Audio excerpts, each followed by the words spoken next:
Hi, ఈరోజు మా ఇంట్లో త్రిమూర్తుల పూజ జరుగుతుందండి.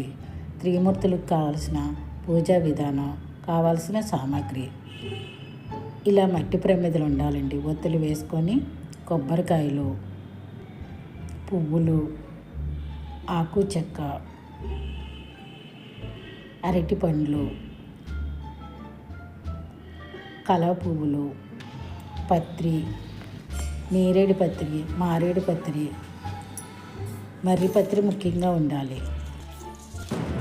బ్రహ్మ విష్ణు మహేశ్వరులు ఫోటో, బ్రహ్మ విష్ణు మహేశ్వరుల కథ, వ్రతకథ, విఘ్నేశ్వర స్వామి, బ్రహ్మ విష్ణు మహేశ్వరులు, పసుపుతో చేసిన గణపతి స్వామి, ఇలా 3 చెంబులు ఉండాలండి. ఈ పొట్లం కంపల్సరీ ఉండాలి. సాంబ్రాణితో పాటు పొగ వేయాలి.